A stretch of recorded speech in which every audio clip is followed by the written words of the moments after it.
Hey guys, I'm Shaman. This is Yolanda. This is Alejandra. See that dramatic pause I did? That's what I was waiting for. Last week's Waiting video. The dramatic pause. You look at me like, you're so stupid. Don't put words in her. I'm not saying anything because this video is going to show up on Facebook, so I'll keep that to myself. Anyway, we've been talking this whole month, through the month of February, about affairs, about couples. What? No, yeah, we have been. And if you were not uncomfortable before, Yeah, today's the day to be uncomfortable. we're going to make you uncomfortable today because Alejandra said in week 2 video, right, that we have the hard conversations, we have the uncomfortable conversations. Today we are talking about sex and a return to intimacy post-affair.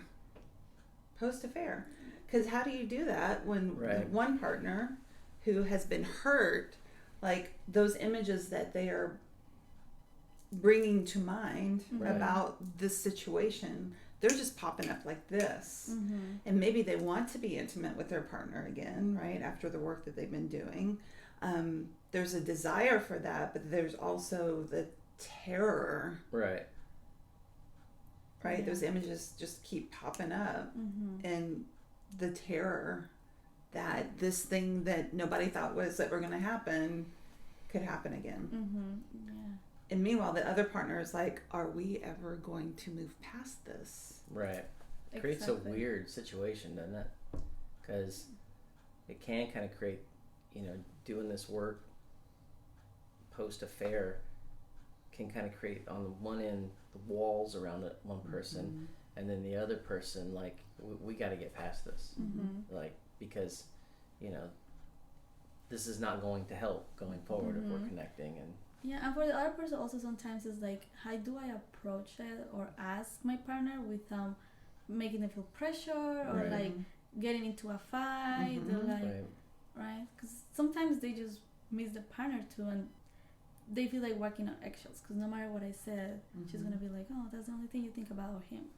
Right, and there's no like appropriate amount of time. There's no Yes. there's no like hard and fast rules on No. this kind of thing, right? Like, No. oh no, it's been 2 weeks. We should be having sex again. It doesn't work that way, and there's a lot of work that's going to have to take place that we've kind of talked through the last few weeks to go from like a broken relationship to like healing and recovery, and now, as Alejandra's put it, relationship 2.0, and then you really kind of turn that corner when you bring intimacy back into that relationship. Mm-hmm.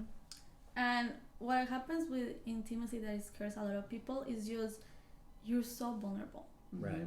Like it's such a vulnerable space that you also want to enjoy, but how can I enjoy it if I don't want to be vulnerable with my partner or if, Right. like I'm a little scared about it? Like it's like a very thin line and it's very hard to get through.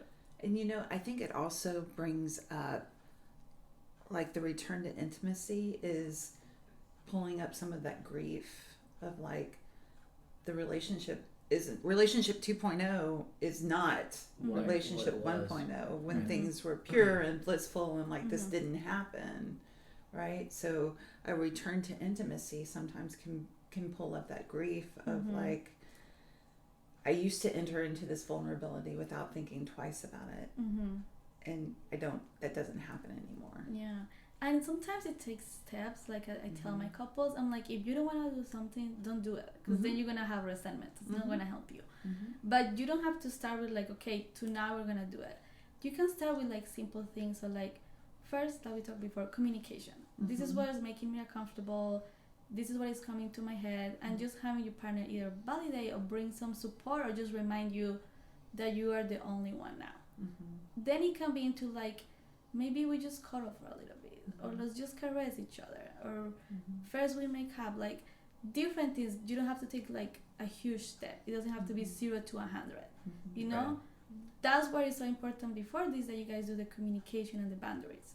Because it will really help you to get to the next level. Yeah. But this is a whole new step. Like, Oh, yeah. especially, your relationship's starting to turn around. You might be starting to date again. Things are feeling really Feeling good. closer, and yeah. you're feeling really close. And like, man, this feels like such a big leap. All of a sudden, what, you want me to get back in bed with you? It's a very hard thing to do. It's very hard thing to do. But that's what, like, not only is about being in bed together and being intimate, but it's like, what are you doing outside the bedroom? Right.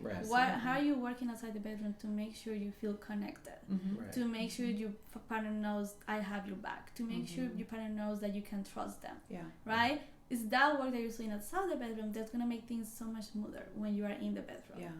And I love that you brought the boundary piece into it. And a lot of times we think of like boundaries just what's not okay, or what's, like this is not okay. But boundary is also like what is okay. Right. And so once we've done that work that we talked about last week of getting to know ourselves better, then we can verbalize, hey, I would really feel close to you if you would hold my hand right now. Or I'm feeling some of those thoughts creep up, and can you just like give me a hug right now, right? And that's what leads to the intimacy in the bedroom. Yes. Right. Yeah. Because you're connecting outside. Right. And also it takes out pressure of thinking just about being intimate in the bedroom. Like, that will be a lot. Right. But if you're doing It's things overwhelming. outside Right. that is helping you feel connected, comfortable, and good, there's going to be less pressure because you want to enjoy it. You want to make it like a 2.0, like a better experience. Yeah. Like that. So you're even saying that sex 2.0 is better than sex 1.0? 2.0 is much better. And there you have it. There you have it. Drop the mic. Thank you all for joining our series on infidelity this month. And if something that you have heard in these weeks of videos and our conversation resonates for you, whether you and your relationship have experienced an infidelity or not, whether you're looking for a version 2.0 of your relationship without having to go through the infidelity, that's always an option too. Absolutely. That's a little easier. We recommend that one. It's welcome. It's welcome. But you are more than welcome to reach out to us and have a conversation with us about what's happening for you and how we might be able to help. And we look forward to connecting with you then. Yeah. Yeah. Yeah. Thanks so Bye. much. Thanks, Alejandra. You're welcome.